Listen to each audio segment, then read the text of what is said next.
تمہاری باتیں میری سمجھ میں نہیں آ رہی ہیں، لیکن اگر خود کو ظاہر کرنا نہیں چاہتے تو کوئی بات نہیں، لیکن اسے معاف کر دو۔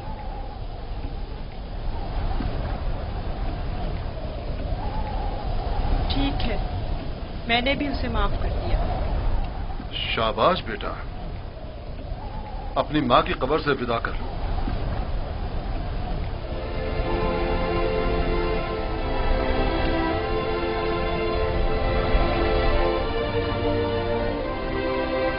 اب ہم روانہ ہو رہے ہیں، آمادہ ہو جاؤ۔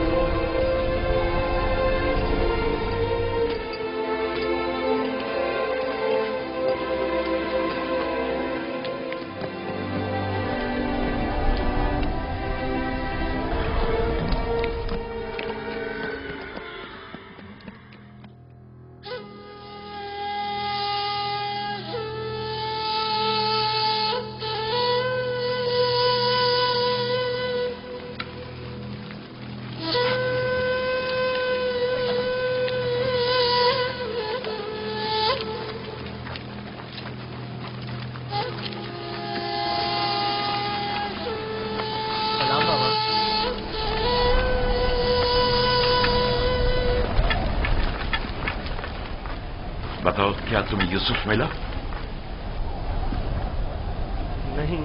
نہیں ملا بابا۔ یہ آپ لوگ زخمی کیسے ہو گئے؟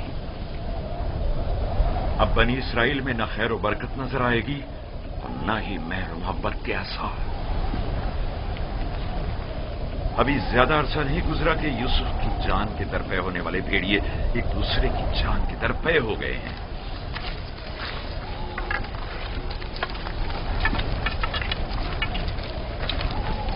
لاوی، میں نے یوسف تمہارے سپرد کیا تھا،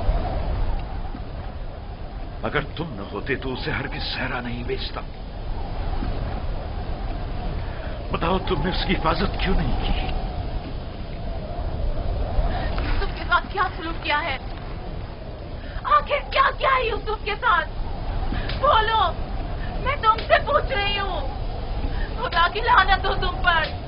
یوسف کہاں ہے؟ جواب دو، آخر یوسف کہاں ہے؟ کہاں ہے یوسف؟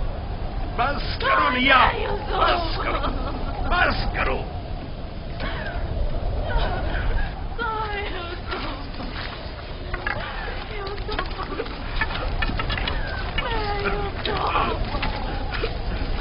چند باتیں غور طلب ہیں جو میں نے محسوس کی ہیں، پتہ نہیں آپ لوگوں نے محسوس کی ہیں یا نہیں۔ اگر طوفان میں راستہ گم نہ کر بیٹھتے تو ہم یقیناً اس سمت میں نہیں آتے، اور اگر ہمارے جانور عین کنویں پر پہنچ کر رک نہ جاتے تو ہم بھی وہاں توقف نہیں کرتے۔ اگر پیاس کی شدت نہ ہوتی تو پانی نہیں نکالتے۔ ان تمام واقعات کا رونما ہونا یقیناً لطف خداوندی ہی تو ہے کہ یہ غلام ہمارے نصیب میں آیا تاکہ ہم اس کے ذریعے سے منافع حاصل کریں۔ جو روزی تمہارے نصیب کی ہے وہ تمہیں مل کر رہے گی۔ تمام اسباب و عوامل معاون و مددگار بن جاتے ہیں تاکہ جو کچھ بھی پروردگار نے انسان کے مقدر میں لکھا ہے وہ اس تک پہنچ جائے، اور اس سفر میں یہ عبرانی غلام ہمارے نصیب میں تھا۔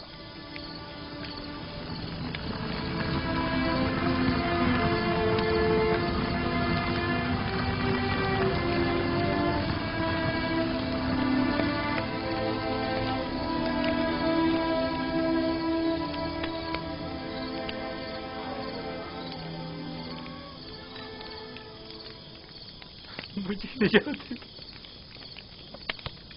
اشتہار حضور، مجھے نجات دے، مجھے نجات دے، یہ درد مجھے مار ڈالے گا، مجھے نجات دے، میرا درد سے مرنا چاہ، مجھے اس درد سے نجات دے۔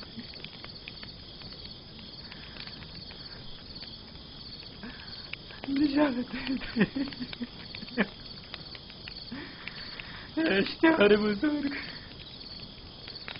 اشتہار بزرگ، مجھے نجات دے، اس درد سے مجھے نجات دے، اشتہار بزرگ، مجھے نجات دے۔ یہ درد مجھے مار ڈال رہا ہے. رات بہت درد ہو رہا ہے. رات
مجھے تو چاہتے تھے.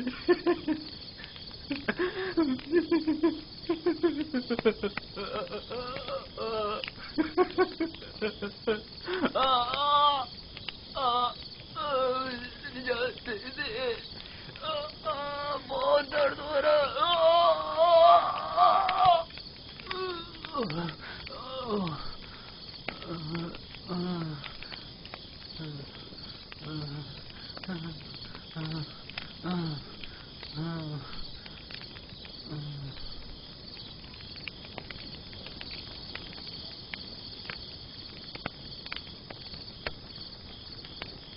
تمہارے ہاتھوں میں شفا ہے. میں نے کچھ نہیں کیا. سبھی یہ کام کر سکتے ہیں. تھوڑا سا دبانے اور سہلانے سے درد ختم ہو جاتا ہے. لیکن پہلے مالک نے بھی بہت کوشش کی اور سہلایا بھی بہت، لیکن کوئی افاقہ نہیں ہوا.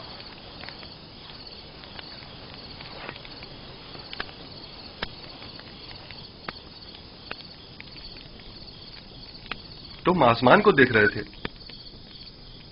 کیا تم ستارہ پرست ہو؟ ایک ستارہ جو دن کے طلوع ہوتے ہی غائب ہو جائے کیا قابل پرستش ہے؟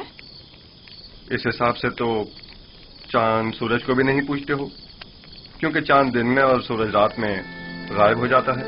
میرا خدا تو ان سب کا خالق ہے. خدا ازلی و ابدی، یکتا و بہمتا. گویا تم نے اتنی چھوٹی سی عمر میں میرے اور قطمیر کے خداؤں سے بہتر خدا کا انتخاب کر لیا ہے. خدا بھی ایسا جو تمہیں پسند بھی کرتا ہے اور تمہاری دعا قبول بھی کرتا ہے. یہ بھی کوئی خدا ہوا؟ کتنا تڑپا، رویا، گڑ گڑایا، لیکن کچھ نہیں کیا. میں تمہارا شکر گزار ہوں، شکر گزار ہوں.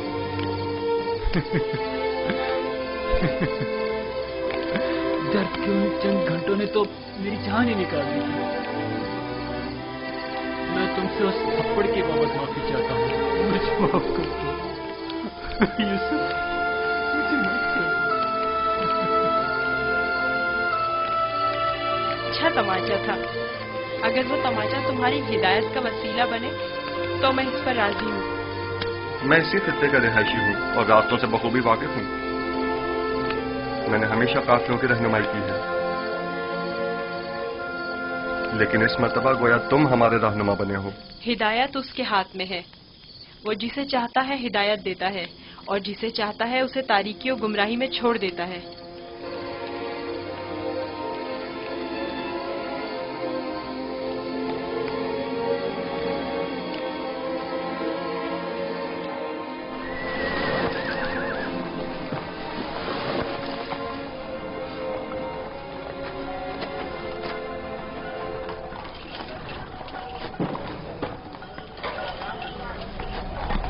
مجھے نہیں معلوم کہ یہ بچہ کون ہے، لیکن کل رات میں نے دیکھا کہ اس کی صرف ایک دعا سے قطمیر کے ہاتھ کو شفا مل گئی۔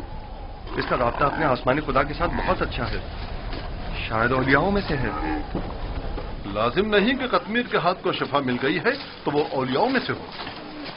کل بتایا تو تھا کہ اگر یوسف اسے معاف کر دے تو وہ شفا پا لے گا۔ اور اس خواب کو کیا کہو گے؟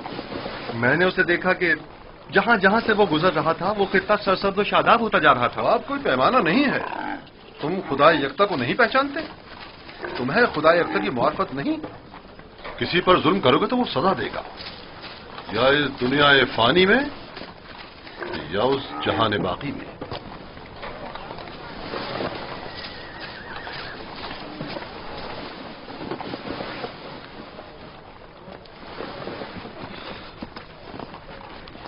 یہ خطہ بہت سرسبز و شاداب تھا۔ اس سال بارش کی کمی کی وجہ سے یہاں کی فصلوں کو نقصان کا خدشہ ہے۔ میں بھی یہیں کا رہنے والا ہوں۔ اگر بارش نہیں ہوئی تو قحط سب کو اپنی لپیٹ میں لے لے گا۔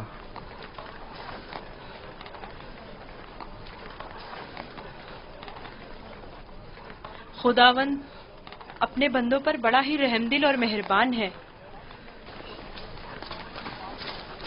جناب مالک، کارواں کے ایک بزرگ کی حالت ٹھیک نہیں ہے، میرے ساتھ چلیے۔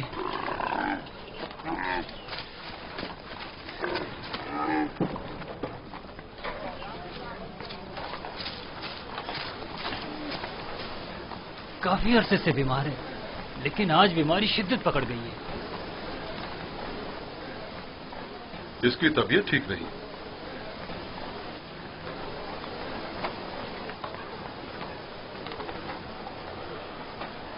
آخری سانسیں لے رہا ہے، بچنے کی اب کوئی امید نہیں۔ تو اب کیا کرنا ہے؟ اس کو اس کے حال پر تو نہیں چھوڑا جا سکتا۔ اس کے لیے گھسٹنے والا تخت تیار کر کے تخت کو جانور کے ساتھ باندھ دو تاکہ کارواں کے پیچھے پیچھے ذرا فاصلے سے چلتا رہے۔ آپ ٹھیک ہو جائیں گے۔ موت اور زندگی خدا کے ہاتھ میں ہے۔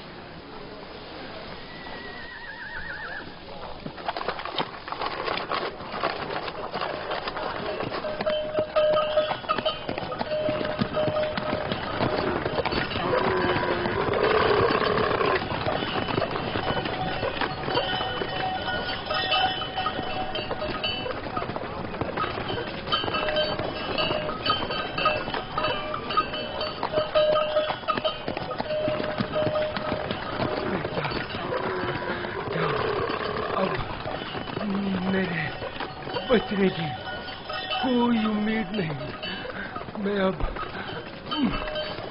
مرنے والا ہوں۔ فکر نہ کریں، میں آپ کے پاس ہوں، آپ ٹھیک ہو جائیں گے۔ موت اور زندگی دونوں خدا کے ہاتھ میں ہیں، مایوس نہ ہو۔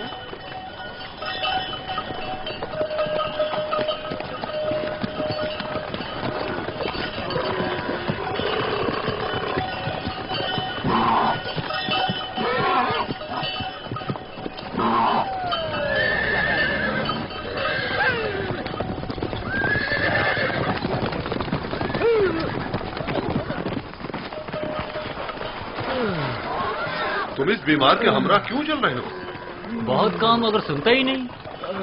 میں انہیں یوں تنہا نہیں چھوڑ سکتا، مجھے ان کے ساتھ رہنے دیجیے۔ اس کی بیماری شدید ہے، تم اس کے لیے کچھ نہیں کر سکتے۔ خدا مدد کرنے والوں کو پسند کرتا ہے، آپ میری فکر مت کریں۔ اس کا خیال رکھنا۔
فلی فلی فلی یہ بزرگوار ٹھیک ہو گئے، دیکھ رہے ہو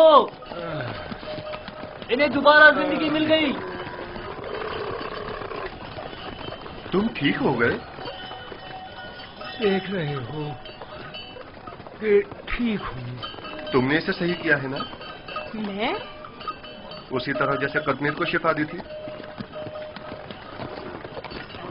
خدا شفا دیتا ہے، میں نے تو صرف دعا کی تھی۔ جناب مالک، جناب مالک، آئیے اور آ کر دیکھیے بیمار شفا یاب ہو گیا، آئیے اور آ کر دیکھیے۔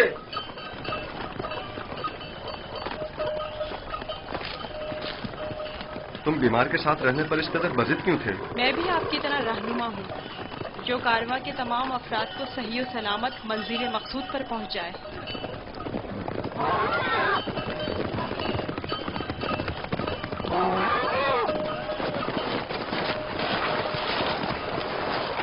کیا ہوا ہے؟ تم ٹھیک ہو گئے؟ یوسف نے کہا تخت سے نیچے اتر آئیے اور پیدل چلیے، اور میں نے بھی ویسا ہی کیا۔ اب میں ٹھیک ہوں۔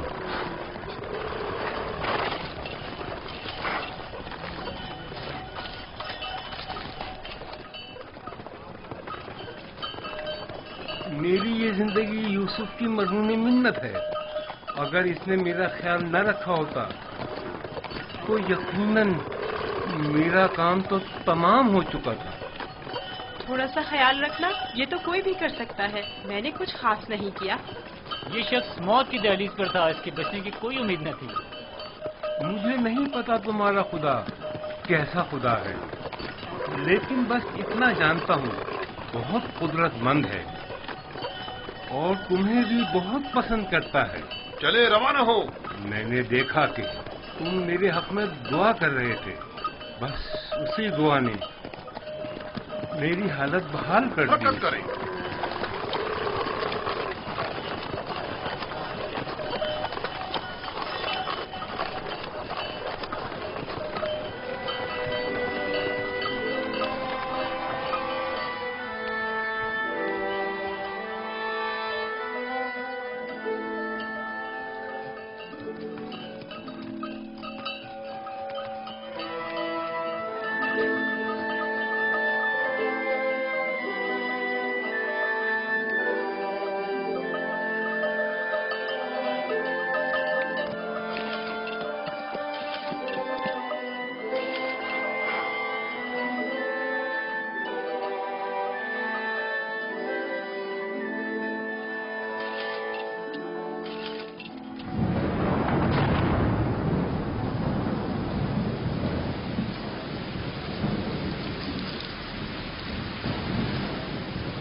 یہ بارش یوسف کے وجود بابرکت کی وجہ سے برسی ہے۔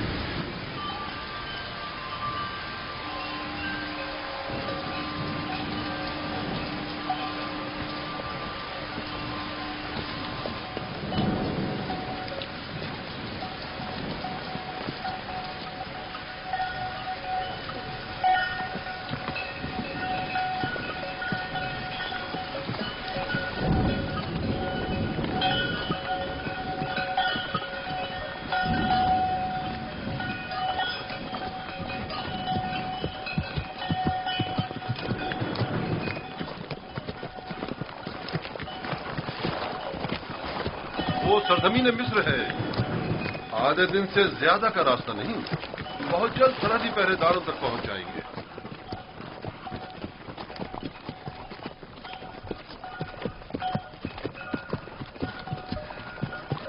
مگر مجھے یہاں تک تو کوئی پہرے دار دکھائی نہیں دیا۔ شام، کنان و حجاز اور دیگر علاقوں میں طوائف الملوک کی رائج ہے،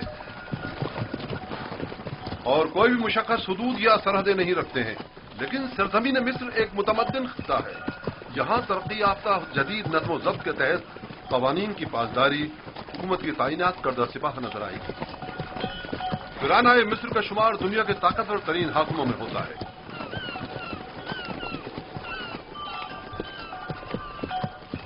خدایا، اس دیار غیر میں خود کو تیری پناہ میں دیتا ہوں اور تجھ ہی سے مدد طلب کرتا ہوں۔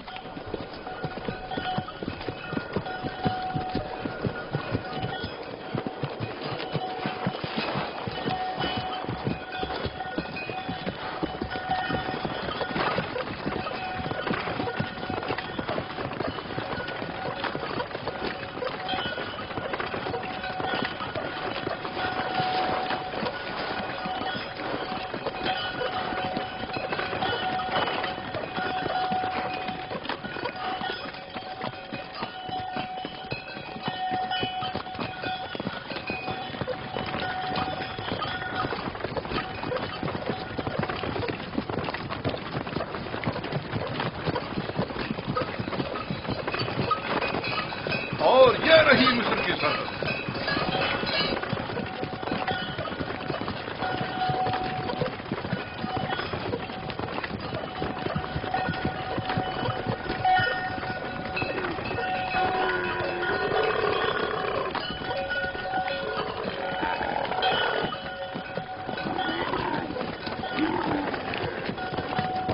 خدایا، میں خود کو تجھے سونپتا ہوں۔ اس عجیب و غریب سرزمین پر میرا تیرے سوا کوئی نہیں ہے۔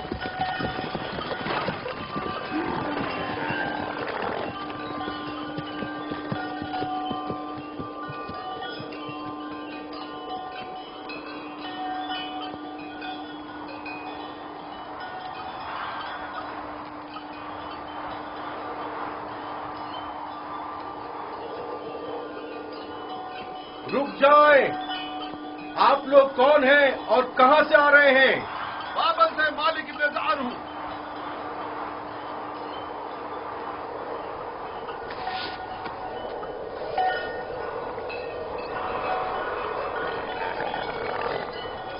ٹھیک ہے، جا سکتے ہیں۔ چلو۔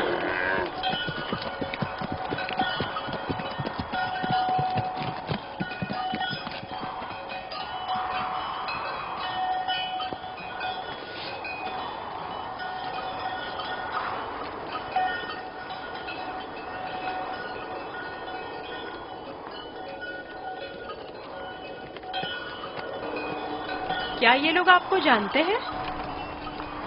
ہاں بالکل جانتے ہیں، ہم نے سالوں تجارت کی غرض سے مصر کا سفر کیا ہے۔ مصر کافی قدیم اور متمدن سرزمین ہے، شام اور کنعان میں بہت زیادہ فرق ہے۔ عجیب سے کپڑے پہنے ہوئے تھے۔ ہاں، یہ سربند پہن کر ان کے چہرے کار سانپ کی طرح نظر آتے ہیں۔ یہ خطہ سرزمین صاف کے نام سے معروف ہے۔ اہل مصر معتقد ہیں کہ ایک بہت بڑا اژدہا سرزمین مصر کا محافظ ہے۔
ہمارے پاس بھی بھیڑ بکریاں ہیں، لیکن اتنی نہیں۔ یہ لوگ تو بہت امیر ہیں۔ یہ تمام کسان اور سرسبز لہلاتے کھیت یا تو کلن ان کے خدا آمون اور اس کے معبود کی ملکیت ہیں، یا پھر مطلقاً فرما روا مصر آمون ہوتا کی۔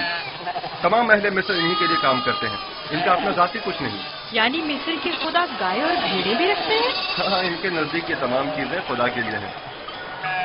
خدا نے تمام چیزوں کو خلق کیا ہے، لیکن اپنے لیے نہیں۔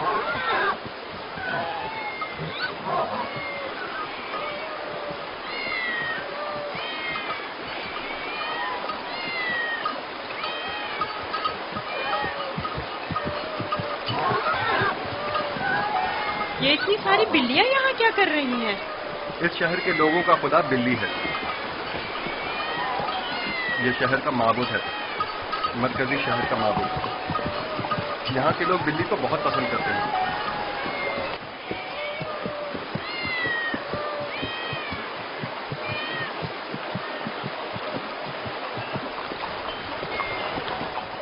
مجھے ایسے کیوں دیکھ رہے ہو؟ میں تو بلی پرست نہیں ہوں۔ اب سب کے خدا تو تمہارے خدا کی طرح بے عیب اور بے نظیر نہیں ہوتے ہیں نا؟